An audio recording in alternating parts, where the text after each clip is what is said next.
Talk hard and enjoy the mindgasm. The Intellectual Podcast starts now. Good morning, everybody. It's the Intellectual Podcast, extra early morning edition, because we're talking to people all the way on the other side of the country on the East Coast. We're a little bit late. I'm going to jump straight in and bring them all on, including my co-host, Whitney Wegman. Good morning, everybody. Hi there, David. Good morning. Good morning. We had a little bit of tech issues this morning, but that's kind of COVID normal, right? Yeah, I guess so. Whitney, do you want to go ahead and introduce our guests? Absolutely. So this morning we are talking with casting director, and educator Erica Arvold and actor and educator Richard Warner. Thanks for being with us, guys. It's a pleasure. Great to be here. Yeah. Thank you. It's exciting to be here. And thank you for getting up so early for us. Oh, absolutely. I was just excited to see you guys again. So I'm sure our audience doesn't know this, but Richard was one of my professors at University of Virginia. And I also got to meet Erica while I was at University of Virginia. She was the local casting director. I auditioned for her a handful of times. And recently, and the reason why we're doing this interview, I took an online class with you guys. So in the process, Who did you take, Whitney? I took the Pure Prep. Oh, fabulous. Yeah. And I really enjoyed it. And I just thought, it would be lovely to have you guys on because you guys are teaching in Atlanta. And I know that a lot of people on the East Coast are aware of your classes, but I don't know that a lot of people on the West Coast are. And frankly, right now, why not? I mean, you can do it online, that you can be anywhere in the world and enjoy your teaching. Plus, like when you guys first started this, it's when I was in Virginia. So it was really cool to see the end result of all the classes. But before we dive into that, I would love to hear you guys' stories, like share with our audience how you got in the entertainment industry, why you chose this crazy career. Either of you like to go first? Why don't you go first, Erica? Yeah. I was going to say the same thing. You go first, Richard. Let's see. All right. So you guys just have to cut me off because I'll just talk. Where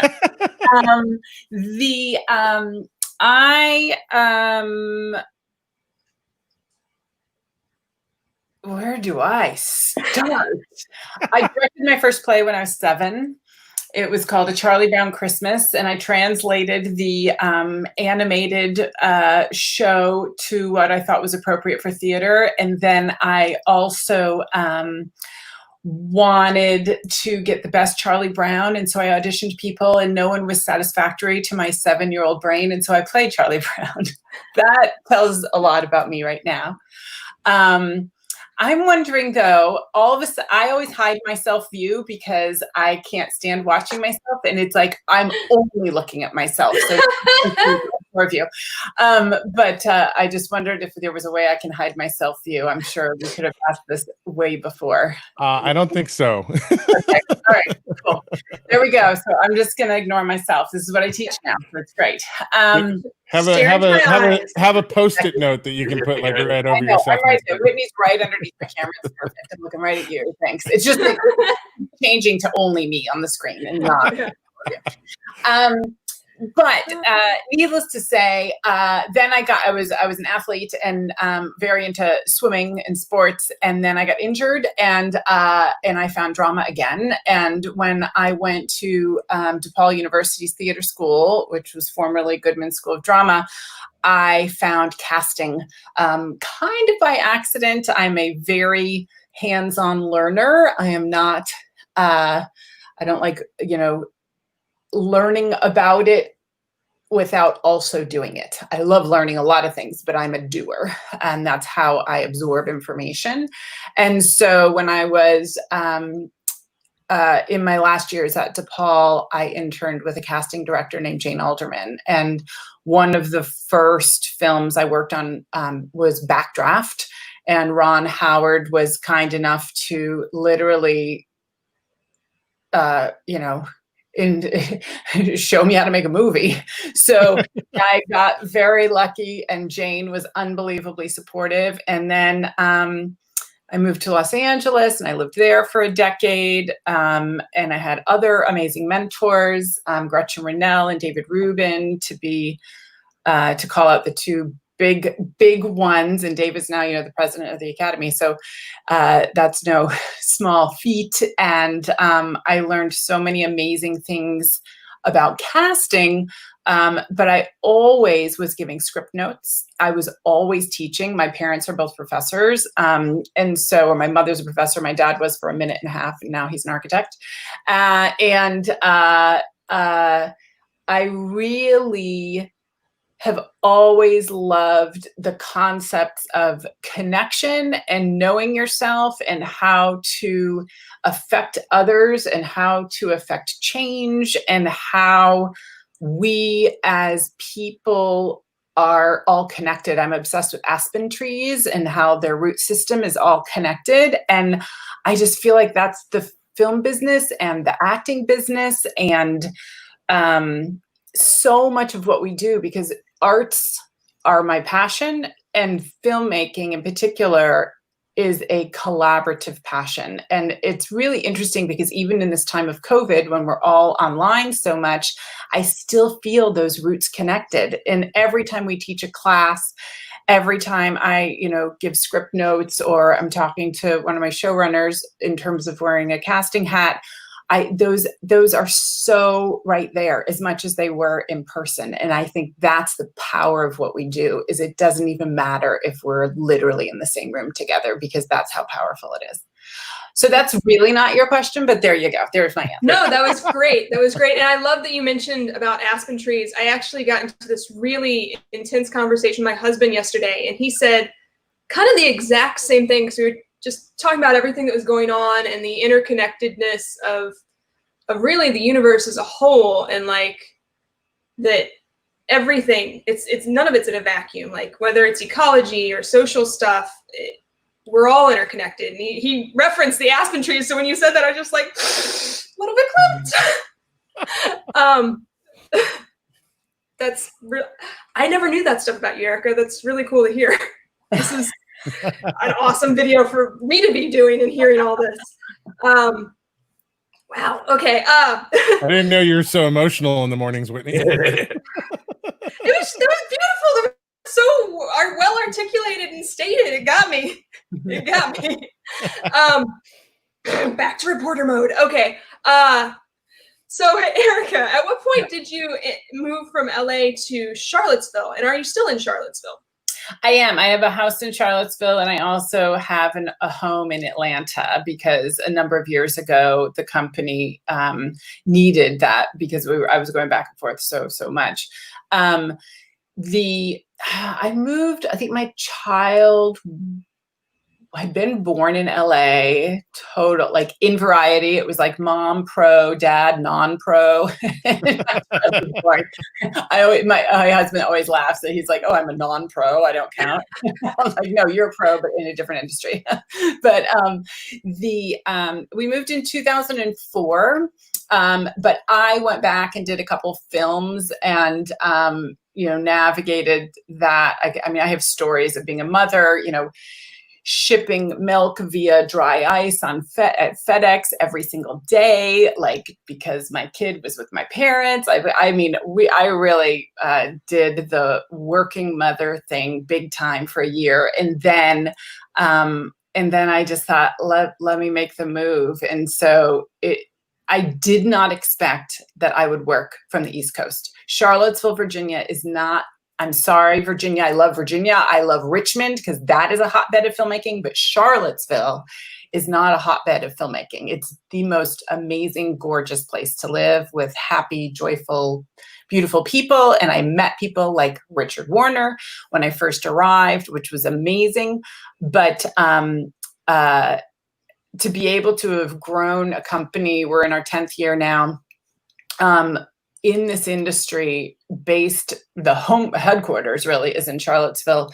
I'm still surprised about, and other people come up to me, they're like, "How did you do that?" I'm like, "I don't know. I think it was just this beautiful accident of those aspen roots," right? It doesn't matter really where you are physically.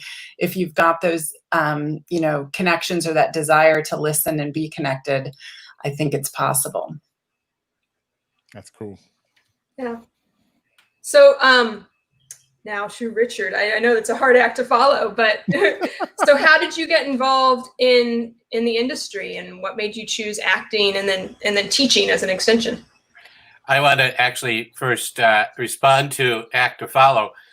We team teach, and this is one of the artists that's right here in this little box beside me. We never followed each other. We were a team from the get-go, and like I think you two are. And that has been an exceptional experience for me, because I don't mind following. An actor can do that, but this is a person that has been sharing with me a very long time. So how did I get into it? Well, let me start this way. I think there are two tribes of actors, and people can argue with me on that. But the two big tribes of actors for me are those people, those wonderful artists that knew from the get-go, maybe even when they were 2 years old, they wanted to be an actor. There's some, and I wouldn't mind the same thing. Would you put the 4 down? I love the 4. I love the 4 too. And so there's those people, and my wife is one of those. I think she knew very early on that she either wanted to be a nun or an actress. So that seems to be the case. Now, for me, I was a convert, and I arrived late. And so I have a different, if you will, a different calling, because I do think there's a calling for an actor, and I think any artist, there's just sort of something, and different artists talk about that. I'm called to do this, and we can get into that a little later. But I also think that of both tribes, two things are true about an actor. One, we have, and I call it this, the audacity to think that we have stories to tell. Somehow deep inside, we think there might be a story or two to tell. And then the other thing is this: we love the community. Yeah. We love the idea of collaborating. We enjoy being around the egos. We know how to embrace maybe a not so nice ego. There's an adjustability to it. So those are the two things that I've noticed in my career as a trainer about actors. So now I also have an actor exercise. And you have actors out there. I think it's a good exercise. And I got this from my wonderful mentor, Michael Howard. He said, is there an exact moment where you knew you were an actor? Was there an exact moment where it all began, but also an exact moment, and that can be different, where you said to yourself, usually quietly, I'm an actor. Mm-hmm. I'm an actor. And they can come at different times. I'm going to tell you a little story about how I started acting. Now, as an undergraduate, I was a biology major. I wanted to become a doctor.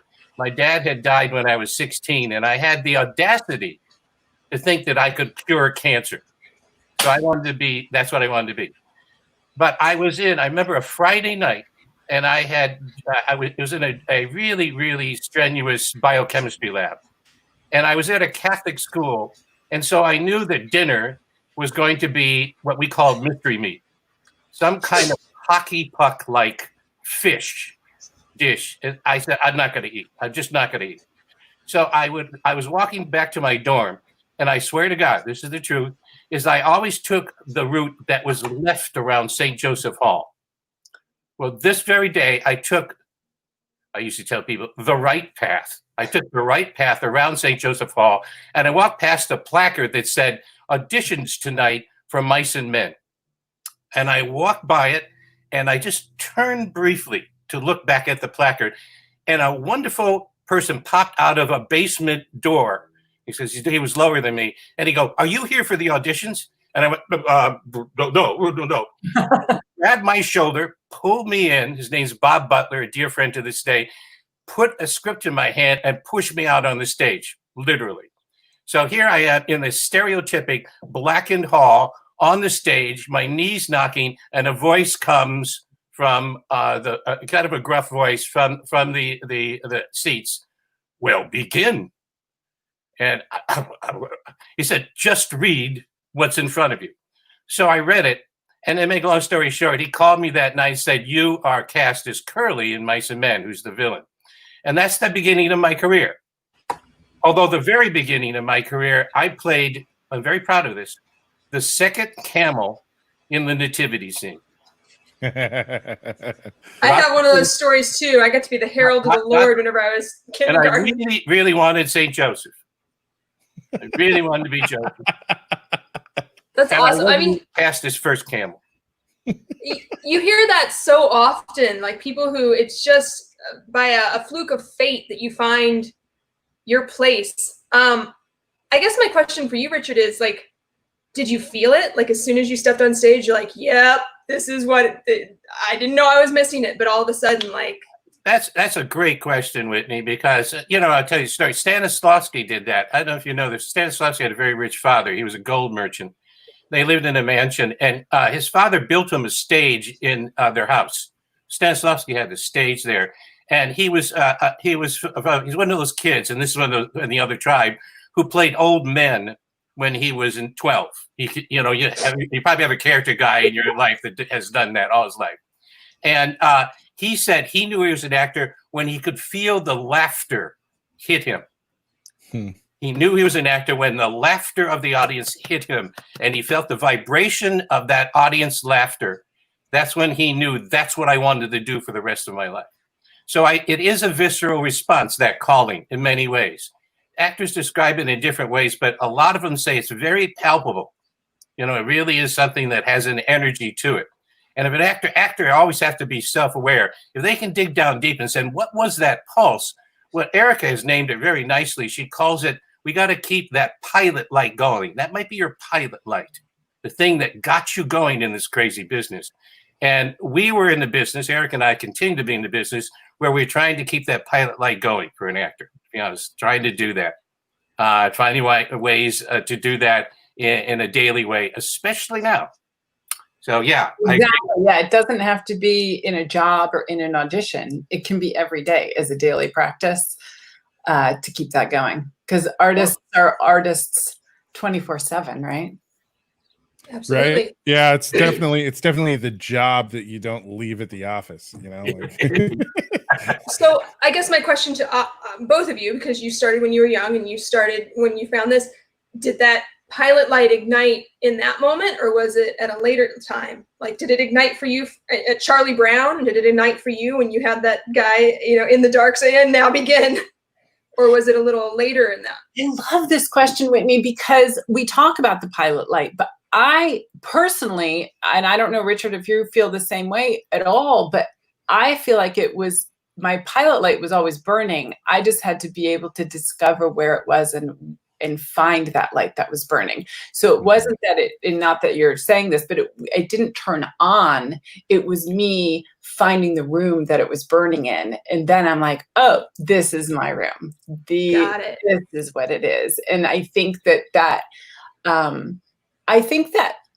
was maybe close to the room during the Charlie Brown business, but I think after I, was injured with my swimming injury, and then I did a play, not having any idea what I was doing. I didn't even know you should read the whole play. I thought all I needed was the line before mine and to memorize my line. That's it. That was my entire debut on the stage in high school. And everyone laughed. Richard, talk about laughter. Everyone bowled over with laughter. And I was mortified because I thought they were laughing at me.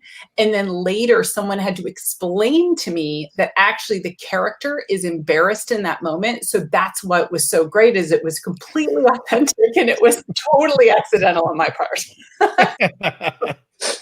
But maybe that's why they cast me, right? Maybe that's why I like casting. I knew that they just hit the nail on the head with me. It was a basketball player. I'm 6'1". It was very easy for me to be on stage, towering over people, being self-conscious. Essentially, that was the role. So there you are. There I am. It's a great question. It's a great question. And I bet you two could answer it too, you and David, about that pilot light, when it happened. And I think agree with my study of actors suggests that it's always there. Are we born to be artists? I don't know. That's a long and different. That's a very heavy question.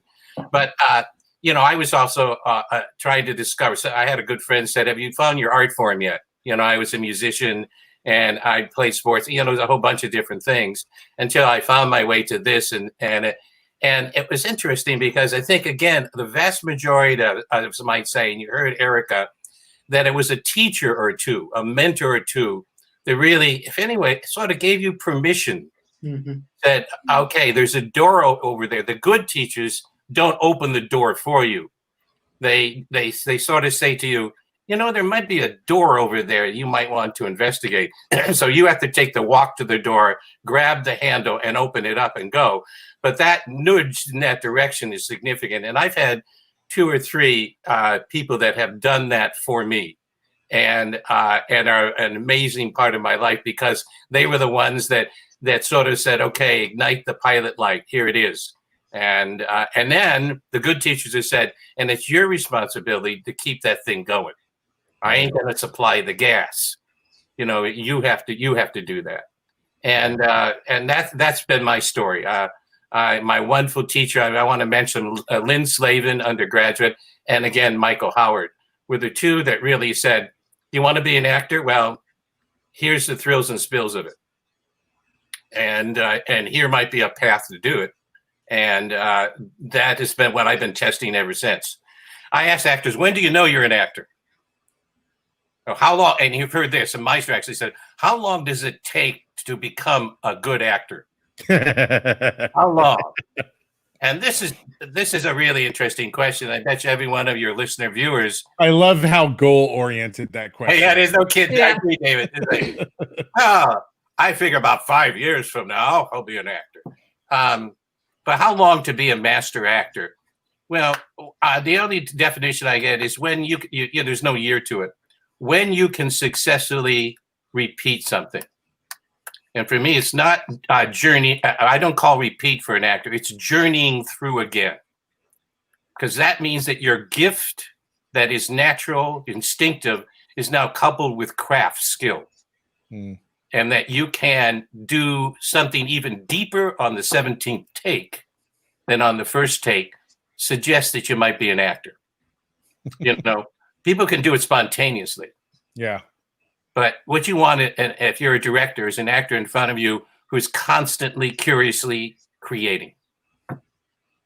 Or a partner. Once again, this one here is over here. Erica, I'm pointing over here because she's over here now. Well, that's on my screen. It worked. It was the same. Yeah. I first went this way. Awesome. There you are. This is really how I should be pointing, but here I'm pointing this way. Okay. So before we get too much further into my questions and David's questions, we have quite a few questions from our audience. So I think we should open that up to them for a moment. Yeah. Denise Riddle, who's a actor here in San Diego, a good friend of ours. She's posted a couple of questions. Which one to start with? Hi, Denise. Let's start with this one. This is an interesting question. She asks, I do very well on in-person auditions, but I'm concerned how to get my confidence and personality across in self-tapes. I have a great in-person booking rate. Do you recommend doing a personality slate to attach to the self-tape to get the personality across? Oh, I have so many thoughts. Here's, the thing is, in the room, you're able, Denise, to get off of the other. You can read the room. I'm guessing you're very empathic and you can probably really feel what's going on.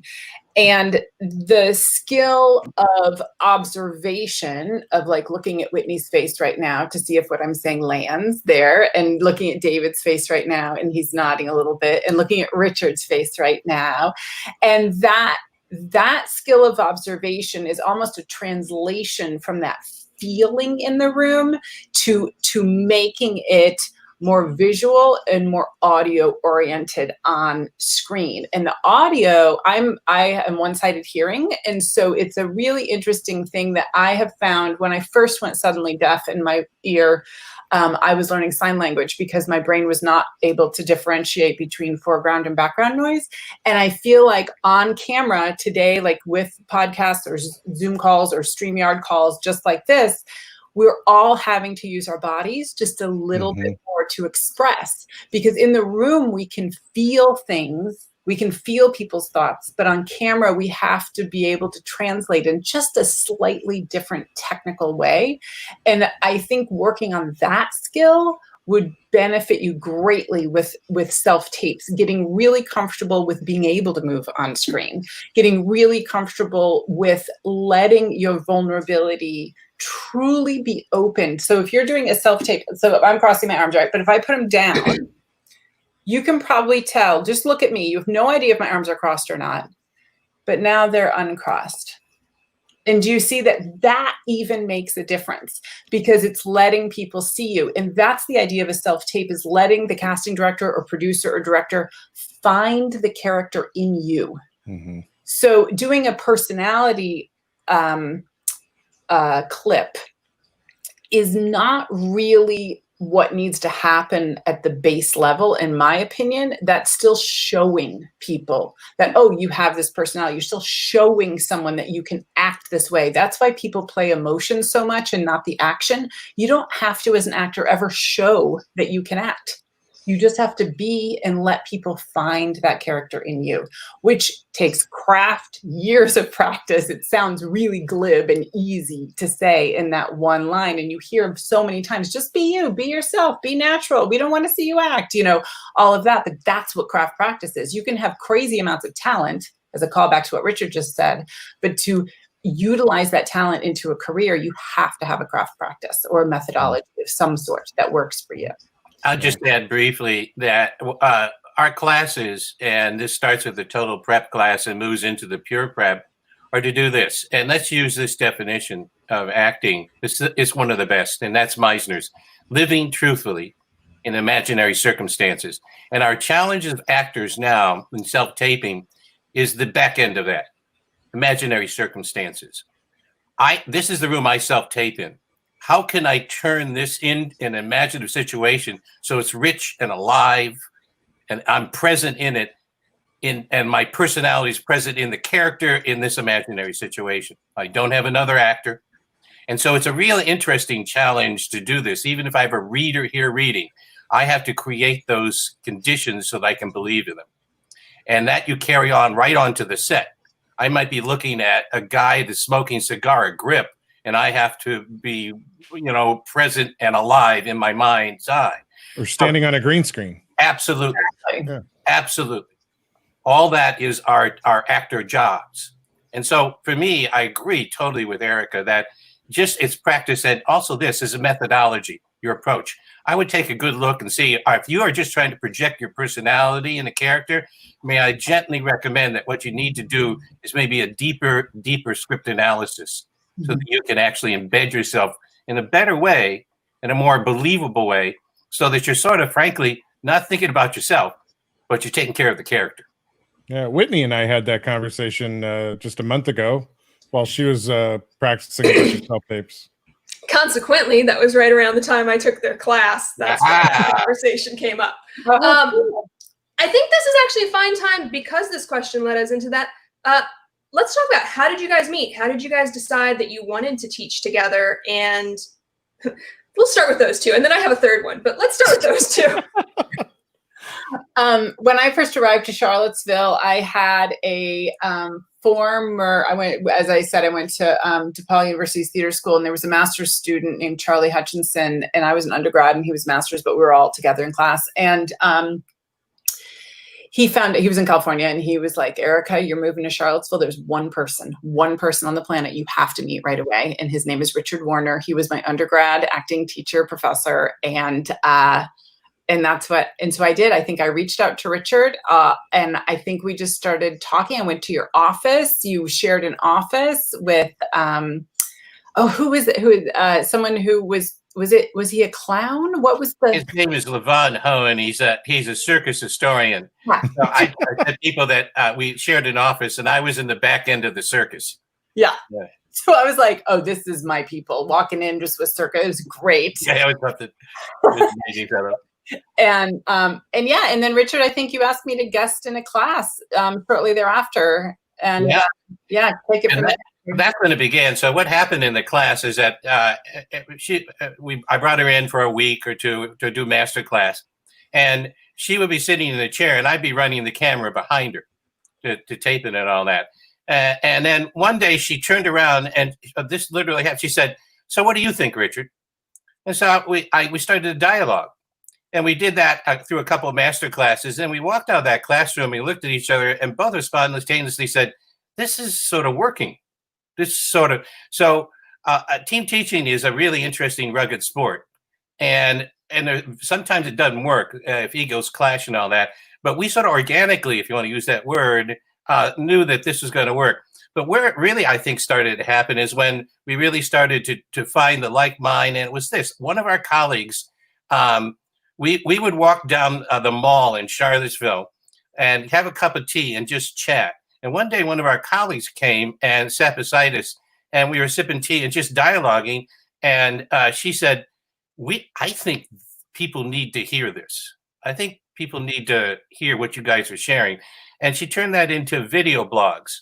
And the video blogs, and we can tell you about those and what's going to happen with them, started to turn into this idea of, and I think our baseline idea is this, one of them is, how can we help an actor or another artist in the industry stay artistically healthy in between the gigs? What's it like to stay artistically healthy in between the gigs? That's something we talk about a lot on our podcast. And we just started to devise and use our expertise. And I think it's a rare beast, and maybe people out there can tell us this, where you get an opportunity in a classroom to have a person that has seen thousands and thousands of actors as a casting director and understands actors from when they're in the most adrenalized rush situation, and has done her whole life to help them to a better performance. And match that with a guy who spent his life trying to figure out this idea of what action is for an actor. And you combine those two in the class, it's not a bad combo. Yeah. I think what's really lovely, I mean, you always hear this, that like when you go for an audition, like they're really rooting for you. They want you to be the person that they choose. And you guys are like the living example. It's like, no, they really want you to be the person they choose. Like, you're both giving everybody the tools to be that person, to go in and give the strongest audition and make a moment, make a collaboration. So it's really awesome. Cause everybody hears that, but you're like embodying it.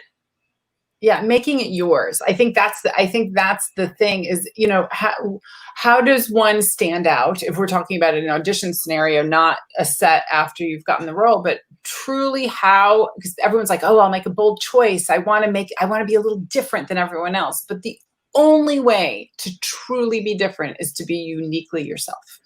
That's the way. And your own instincts and interpretation of a script, all based in script analysis and knowing your tools and your body and your emotional responses and using your senses and getting very specific, all the stuff that we always talk about. That is to support your truest self, embodying that character. That's it. That's it. And that's what makes it possible for those writers, directors, casting directors, producers to find that character within you, because it's an offering. Rather, I'm going to prove this. It's just an offering. An actor's making an offering. A casting director's making an offering. Everyone's just there to support and discover one another. And once that mindset, I mean, it's a true mindset, shifts, all of a sudden it's a different ball game, and it's fun. And it has to be fun. Why did we get into this really tough business if we weren't passionate? And we also need to play. It's a huge part of it. When we're playing and free, it's like watching, you know, a famous musician or someone who's just, it doesn't even have to be a famous person, just someone who's totally into their art. That's magnetic. Right. And the camera sees it and other humans see it. So how do we get past that hump of, oh, what do they want, into playing? And I feel like that's our passion and our specialty, frankly. It's like getting over that hump, changing. Yeah, I talk with actors all the time about there's no tricks to be had. You have to figure out how to make it personal. And that for me is always the key. You got to, no matter what angle you have to take to find it and make it personal to you. If it's not personal to you, so you're not coming from a place of truth, it's never going to work. So nicely put, David. That's the whole ball of wax. You personalize everything. Yeah. It simply becomes words other than that.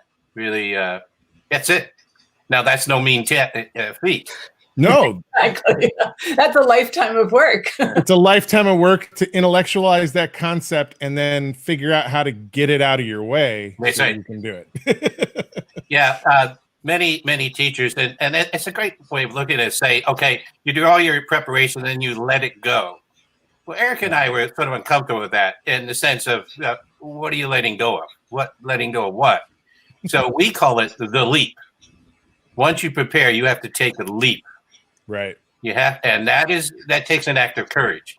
So we say, what is an actor's courage? What is an actor's, and this is true about any artist, and particularly in this age, what is true artistic vulnerability in an actor and a director? And that is the courage to be heard and seen. Courage to be heard and seen, right? And in this age particularly now, we need to have the guts to be seen and to be heard. And that goes right back to the question that was just so eloquently asked, you know, because it's a slightly different skill set to be able to be heard and to be seen on self-tapes. But the thing is to encourage everyone, that's closer to being on camera on set. You know, right. Audition is still a different ball of wax than on set. Totally, like it's just a crazy, genre of all its own. However, getting really, really playful with seeing what works, what doesn't work. That's the idea, not in the mindset of I have to do it right. So, I'll give you an example of courage. This is one that most people won't argue with me. I think Sir Anthony Hopkins did a pretty good job with Silence of the Lambs. Right. Yeah, I think that was not a bad piece of work.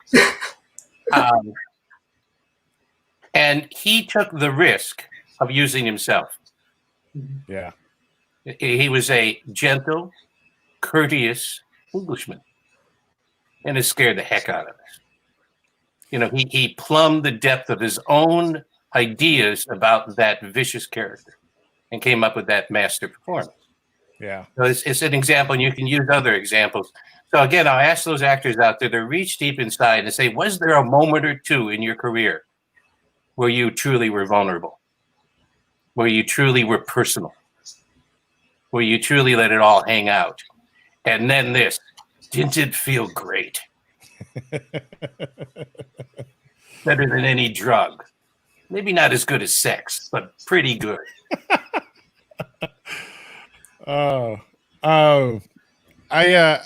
I tell people the reason I like directing is that I like watching actors work through the process.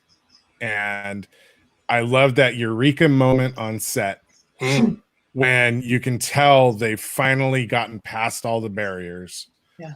And what they're presenting you is an authentic self as opposed to portraying something. And when that moment happens on set, it's magical, because even the techs, you look over and they're lost in the scene and not paying attention necessarily to what they should be doing.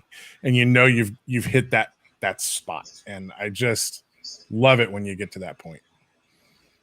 Yeah, it's the sweet spot, really. It's you talk about tennis or golf or baseball or dancing. You can talk about any, but there's a sweet spot, who gave the talk about genius? Was that Elizabeth Gilbert who talked about genius on a TED Talk? I think so. Yeah, and it's just, I think that those are the moments you're talking about. But David, it's interesting that you say that, because a lot of times, because we have a redirect class and a self-tape R&R class, and I usually direct actors in it. Redirect, I spend 40 minutes per actor, so it's quite a deep dive in working on material. And I always talk about that excuse me, sweet spot. But oh shoot, what was my thought? This is what happens. Something about redirect and your sweet spot and what you see with actors maybe in the redirect. And that fun thing to feeling them let go. I'll get it back in a minute. But the other thing I was going to say, it's all right. I trust that. See, just like an actor, their lines will come back, right? But the other thing is, Richard, we always talk about, in order to be able to take the leap, that craft practice, you're building something so you can actually take the leap off. Because if you don't build anything, what are you leaping from? Are you just skipping a hopscotch, what or whatnot? Or someone in class the other day, which, Richard, I don't even think I told you, they were like, I love that idea of building a mountain and then taking the leap off, and you're free falling out of the plane in the most exhilarating, beautiful way, right? But journeying through the material. But they were like, to me, it's a roller coaster. And they said, that first incline of the roller coaster, that's all the craft work and the script analysis and the embodied discovery and the backstory and all the methodology is that. And then all of a sudden you're going down, and the roller coaster ride has certain turns, but they always feel just a little different, and you just keep journeying through it. And every time you take a roller coaster ride, it's still slightly different, even though you know what it is. And I just thought that was brilliant. I wish I could credit it. I don't remember who it was, but it was so smart. I wonder what you think about that, Richard. I love that idea. It's really good because if you just take the journey viscerally of a roller coaster, the tick, tick, tick, tick, tick, tick, you're going up. That's all the preparation. Then you get on the top there, and that feeling just before you take the dive. That's where you want an actor to begin the scene, right there. Not showing what your body's going to do or anything like that. I love actors that will take that roller coaster ride, but I also love actors. I say we call it falling in love, and I love the actors who actually understand the idea of falling. That falling means I'm just going to give myself up to the other. So I use that over roller coaster because falling in love has a roller coaster ride to it. Yeah. But falling in love means I'm going to make myself available to somebody else. I'm not going to take this ride by myself and get off on it. I am going to fall in love knowing that the other person is going to catch me when I fall. And I love that. Is that what you fall into the scene? It gets magnificent when an actor will fall in Shakespeare. When you can take good or a complicated text, complicated screen that will take that. And we love actors who'll do that. That will take that fall for us. And I mean that. Who are they falling for? Well, the person that's in front of them, their director, their point of view, their character, falling in love with their character time and time again. So an actor, you work with an actor, and I just had the pleasure of working with Ethan Hawke, watching him. I wouldn't say we're watching that master actor. He loved the roller coaster ride, but he knew what falling in love. Every time they said action, he was falling in love with his character. That's what he was doing, in my estimation. That's great. Yeah. What my thought was, hello, see. David, what I love what you said about that actor and not being able to access the script in your mind. I use the expression a lot when I'm working in these longer classes of I want to see you off the page. And when I say off the page, I don't mean put the page down and have it memorized. I mean when you're saying lines, I want to have zero idea that they've ever been written on a page. Right. So, and because I've read the script or because I'm reading opposite and I'm looking at the script, it's so impressive when someone lets go enough or leaps enough that those pages seem it seems impossible that those words were actually written down in a way on the page because they're so flippant authentic and organic. And that's what Ethan, speaking of that, because Richard's talking about Good Lord Bird, which I cast. And that is that's what Ethan did every flipping table read. You're like, oh, is he reading the script? Oh my gosh, he's reading the script. And you had no idea because it was so authentic coming out of his voice. Wow. It's awesome to be able to do that, just in a table read even. Yeah. So I have a question going back. So you guys have been talking a lot about the process that you use. So from the time that you guys started doing the blogs to now, what was that time period? And what was the process of figuring out? Because obviously you guys both have a lot of various pedagogical backgrounds.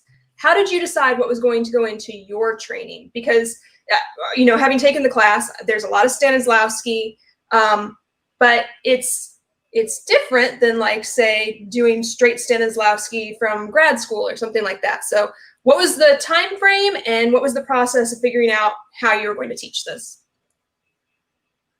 You want me to go or you want to go, Richard? Great when you go. Okay. Unless you want me to.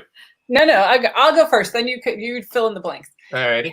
That's what we do well. So the I don't know how many years ago it was, but I moved to Charlottesville in 2004, and now it's 2020. So sometime probably within the last 6 to 12 years is when we started having those conversations. And I truly don't know. So Richard, you can fill in that blank if you know it.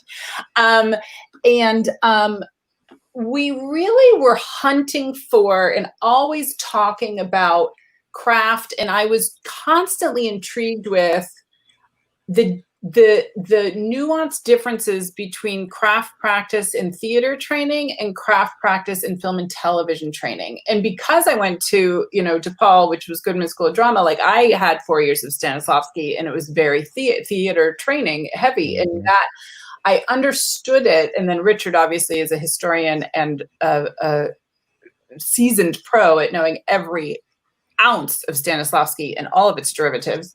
And so I was always asking Richard, and I think we just started really dialoguing about, this could really help a film and television actor. This could really help someone auditioning for this, or this could help a co-star, or this could help a guest star role. Like we started getting very specific. And then with Richard's vast knowledge of everything, I think you originally brought like an idea of certain things, like boiled it down to things. And then I think we decided, which are those things that are the most poignant, the most fruitful that an actor could use. And then over the years, as we're teaching it, we have changed the sequence. Number 8 became number 10, number 4, and we just, through teaching it, through feedback, through our own observation, have refined it to such a very simple 10 steps now that we feel is the most poignant. Richard, any of that true, or am I making that? Absolutely true. So I would dare say that it was probably around 2007, 2008 that we began our association together, and we refined this in our classes. So we started out with the idea that Erica talked about, which is, okay, what do you take from, if you have a lot of theater training, what do you take from that theater training and apply it to film? And we all know this, so somebody might as well say it. It's not that film is smaller. The film is a distinctly different art form in many ways. It has at its core good acting. Acting is acting in a lot of ways. But you have a lot of stuff you're dealing with in a different medium there that you have to be conscious, including the rehearsal time, a whole bunch of things we can go into, and you think about it for just a second. So what's the thing you're going to transfer over? I'm going to challenge the people out there this way, and this is not a judgment. It just is that, just like, have you read Stanislavski out there? Have you read all 3 books? Have you done that? A lot of actors haven't. And I'll give you a tip. That was translated by Elizabeth Hapgood. God love her, she brought it to us to translate it. But it's not a particularly good translation, and it's not what Stanislavski wanted. There's a fellow named Gene Benedetti, and he's written, he got all of Stanislavski's notes. He was a preeminent scholar, and he's written a masterwork of the Stanislavski system, combined all 3 books in the books that Stanislavski wanted, and it's called An Actor's Work. You might want to check it out. So I read this thing a number of times, and I will say this too. We talk about Stanislavski as if it's a separate system from Adler, Meisner, Hagen. They're all the same. They're all Stanislavski derivatives. What we're talking about here in core, whatever a system is going to work, and I have a prejudice here, is that, and that prejudice is that find a system that works for you and then study it deeply. Go deep into one system. We have too many people who do smorgasbord acting, a little bit here, workshop there. That's fine and dandy, but learn one system thoroughly, significantly, and then you can extrapolate from there. Trust me on that. That's going to work because now you know in your body, in your soul, how those inner workings, why the system has lasted over a century. And at the core of it is this idea of action, right? Objective, obstacles, and adjustments. That's the through line of action. That's how good writing is written. And so that's what we are there to provide: dramatic tension, conflict. We need to be thwarted by objectives. So what Eric and I did was say, what's this? One of the distinctive difference in film and theater is that you have 4 weeks to rehearse in theater. You get to work with an actor. You get to solve it together. You don't do that in film. So what's an efficient, economical, durable way to do this? And that's when we invented this 10 steps. and we work to refine it. What Erica said is we switch them around so that if we feel that if you take our steps one after another, it's going to improve your work significantly. And there are steps that every actor needs to do to find this, which is to what David said, to personalize. There are steps to find you to the text in a personal, specific way.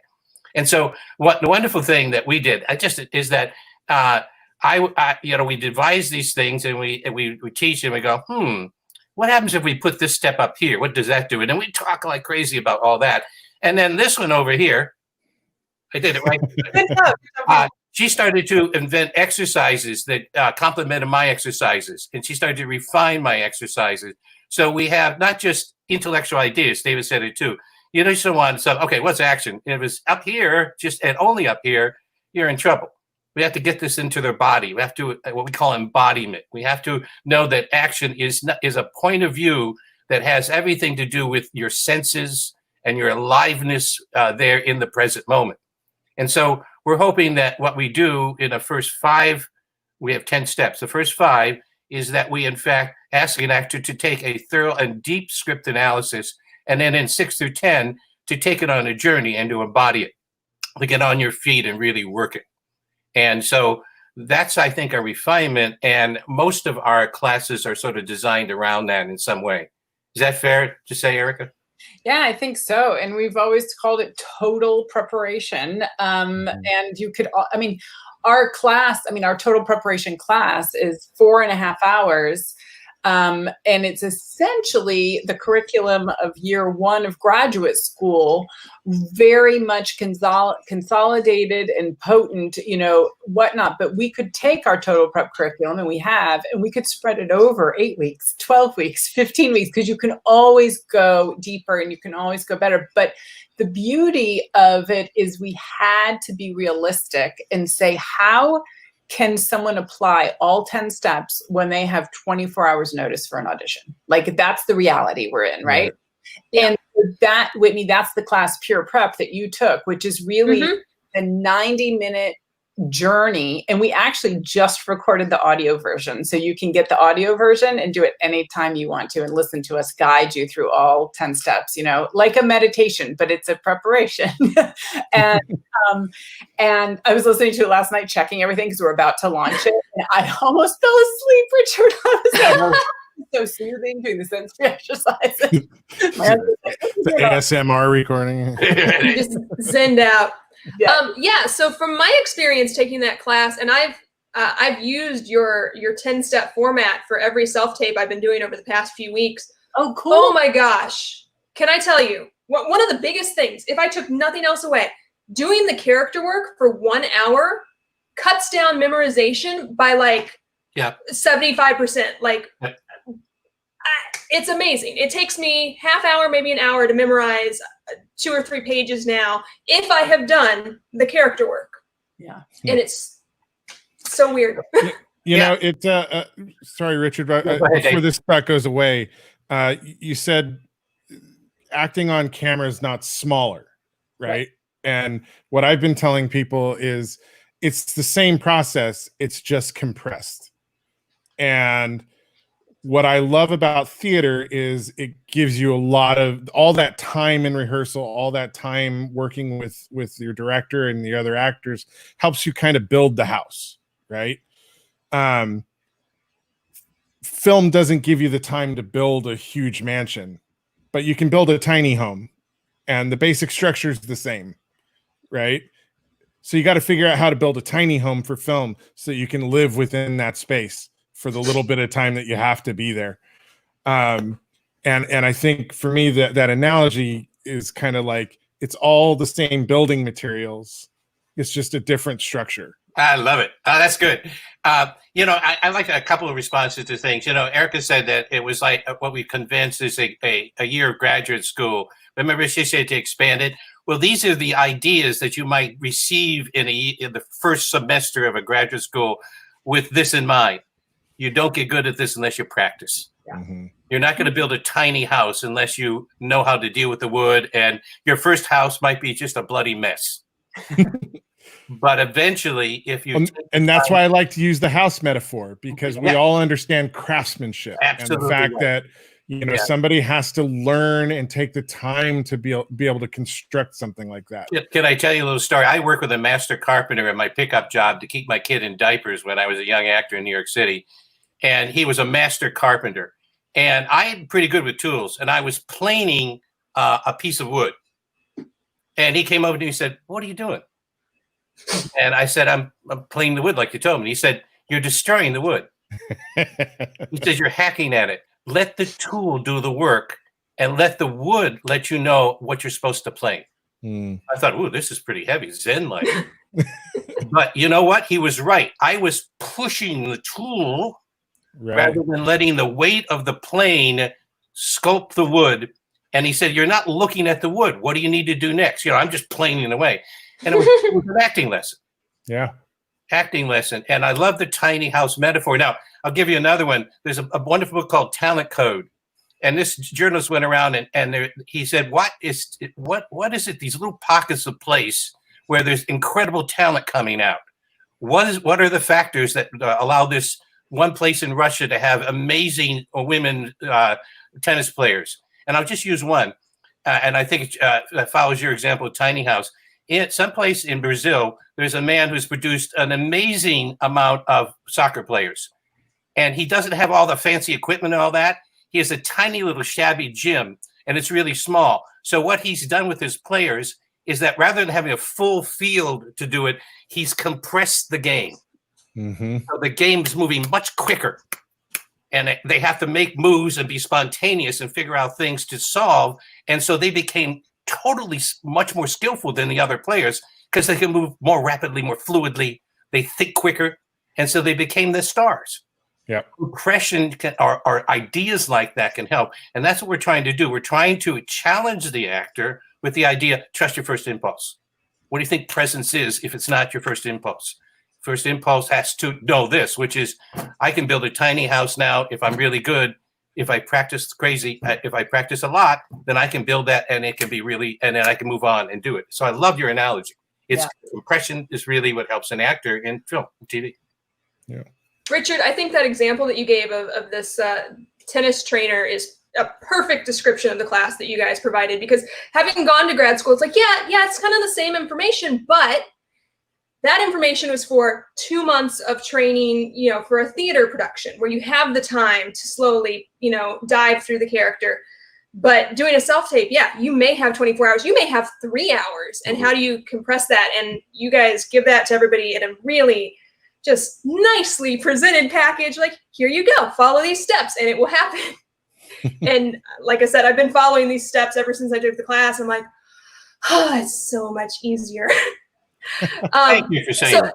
I'm a You're huge welcome. to-do lists as well. Like, it just organizes things, and it almost releases my own creativity when I'm like, oh, so I don't have to think of, oh, what's my next step? Oh, what's my next step? It's just like, it takes that part of my brain away so I can release that creative part of my brain. And so that's one of the other hopes that we have when people use that 10-step is it's like, oh, good, it's a guide. So now they can really delve into their imagination. And I also will say this, is that I got a feeling, and this is the first time I met David, but I got a feeling I'd like to work with David as an actor. And I'm just not saying that. But some of the things he said suggest to me that he does this. He allows an actor to build their tiny house on set. So, and you have to respond to directors who are like that, because they're the ones that they're really, really going to really push you and get good work out of you. And that director has to do his or her preparation too. That means they have to build their tiny house for you. They have to, you've walked on what I call a quiet set. And this is a set's really organized. Sets are crazy and all that. But if in all the craziness, if there's still something about the director that he or she has command of this, which is we're doing a human story here, and all the tech is breaking loose and the sun is going down. But what I'm really interested in is you building that tiny house right here in front of me.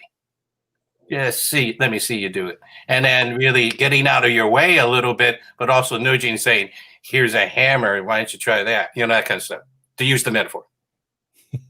Exactly. Yeah. David is definitely one of those directors where he doesn't push, but he gently directs you to, there's a door over there, like you were saying earlier, with a good teacher. So I think that's a really quality thing about a director, that there's a little bit of teacher in them too. Yeah. Yep. I think trust is everything, right? Because we're asking actors to lay it bare, right? Getting to the idea that they're being very personal and they're being very self-true in their performance. You're asking them to lay their emotional core bare for the world to see, for the people on set to see.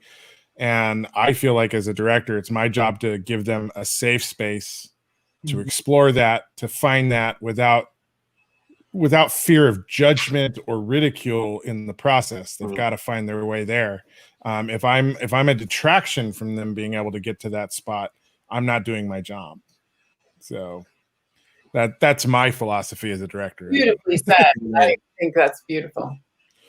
Now, I want to make sure that everybody knows, one, where to find your classes, and two, what classes you guys have to offer. So without giving any spoilers, can you give like just a little blurb overview of the class options that Arvold Warner Studios offers? Yeah. And how they play it? So right now we are, well, you can find us on arvold.com. We have an official Arvold Warner Studio website in the works, so that will shift soon, but you can always link to it from arvold.com. But right now, arvold.com is where to find everything. In the class curriculum, we have Total Prep, which is the 4.5-hour class that's really, we're able to dive into each of the steps with an effective amount of time for further understanding. And so that's really the base and almost the first class we would recommend to everyone, because that's the base and foundation of all of our other offerings. Then we have Pure Prep, which indeed are the 10 steps, but done in 90 minutes. We actually make it a 2 hours so we can have a Q&A afterwards online, but typically in person, it's a 90-minute class. We have upcoming in July, Richard is going to be doing a masterclass, which is very exciting, yet to be announced. So you're the first to hear about it right now. Hey. And then we also have Total Prep Youth classes for those that are under 18. All of our other classes are college age and above.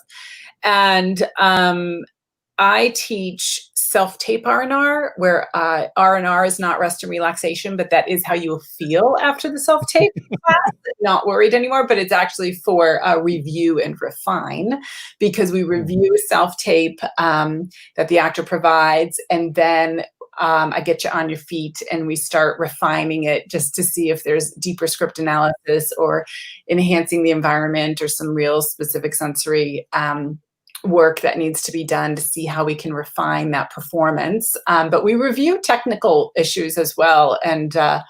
And hopefully the outcome is, yes, you are a bit rested and more relaxed about your self-tape. So hence the double entendre of the name. And then we have a class called Redirect, which is where I have only 3 participants, but we have a lot of observers. A lot of our classes, observers are allowed and or encouraged. I shouldn't say allowed, encouraged. We open it up because a lot of directors and a lot of writers in particular are literally drawn to this curriculum because it helps with writing a character. And one of my dear friends is a writer, and he's an actor as well, and he came to class and he goes, hold on. He's like, I can appreciate it as an actor. He goes, but this is gold for a writer. You don't understand. He's taken master classes and, all sorts of things on story, but all of this stuff. And he's like, it fits right in, it integrates, but he's like, it is gold after gold nugget after gold nugget. So we've opened a few of our classes to observers for that reason. And in Redirect, I spend 40 minutes per actor, scene of their choice, monologue of their choice, and we just go down the rabbit hole with really, it's essentially one-on-one coaching, but publicly, and the observers, for any of the classes we offer observer slots for, we just get such positive feedback. Like, I had no idea I would get as much out of the class as I did as an observer, and some are like, I want to be a participant, and some are like, it's cool. Like, I got so much out of this class already. So we play games, we keep it fun. If it's not fun for me and Richard, why are we doing it? Right. I mean, that's a little selfish, but like we want to serve actors, but the best way to share is if you're also passionate. Like the worst thing would be if I'm like, oh, I gotta teach a class and like that. Like who am I doing any good for if that's the attitude, you know? So we have a rule, unless we're into it, we don't do it. I tell people it's not necessarily a career, it's a series of gigs. So like you have to love it and you have to enjoy it, otherwise what the hell's the point? You know? Yeah, and I think enjoying it when you're not in the gig, like keeping yourself, you know, artistically fueled, so that you can, because otherwise I think that I mean, of course I get it when I'm interviewing for a job, whether it's casting or if I'm thinking of producing or being brought on as a producer or even directing, which I just started doing in film and television, the idea of see going up. Richard, what was I going to say? It'll come back. I promise it'll come back. See, this is me being authentic right there. That's what like it's somewhere in there. It would escape for a moment. It'll come back. Well, we have another question that has been sitting here for a little while. It's about let's see here. Let me find it. It's up here. Okay, can I just do one little teeny thing though, because you saw that go out of my brain. So the when actors forget lines, this is something we talk about a lot, because a lot of times actors will cut themselves off right away. But that moment that you can just trust, I wonder if it's going to come back. Usually if you're prepared and you're memorized and you've done your work, it does come back. And it usually comes from off of the other as opposed to in racking your brain too. So like even like the last example in a real life example, right? IRL, I just learned what that meant. That David, you know, you said something and all of a sudden, it came back to me, but it was from you that I received it. I wasn't sitting here going, where is that thing? And chiseling my brain. Well, I think the voice of the other person or the action of the other person pulls you out of your brain, which allows you to get out of your own way, and then it comes to you. Exactly. So forgetting lines sometimes is a beautiful moment of thought and in character thinking. And if you're confident enough to sustain that silence, the line usually comes. So I always encourage actors to embrace the fact that they might have forgotten a line, because trusting that it will come off the other and trusting that that moment is so alive within character thinking, that's probably the sweet spot that people are looking for. Right. Okay, here's this will be our last question from the audience. Denise says she has a ton of friends that have East Coast agents and managers along with West Coast agents and managers. When she's able to fly for callbacks and filming, how do you recommend seeking an agent in the Atlanta market? Oh boy, I wish I were able to tell you. I mean, Richard, do you have anything, or do you want me to go on this one? Well, I want to see how you feel about this, Erica, but I've been hearing recently that there's so many good actors in Atlanta that they're not spending a lot of time hiring people out of it unless they're moving to real, principal roles. That you, in many ways, you have to have a Atlanta address in order to really have a career there. Atlanta, I say, it was really fascinating for us to travel down there. Over the last, I would say, 8 years, this is why I put it, I've never seen a major city advance into professionalism as quickly as Atlanta. Remember, New York and LA have a age-old culture, where the Atlanta culture is like the Wild West. And what has happened recently is that everything has gotten sophisticated very quickly. And this includes what agents are doing, includes training and all that. And the influx of actors coming in from LA and New York is exceptional in that town. The people that made a decision to move there. So it's tricky now, and it changes constantly. And who knows when we re-enter where it will be as far as movement goes. So it's a hard question to ask, especially now, or to answer. And Erica, if you want to continue on that.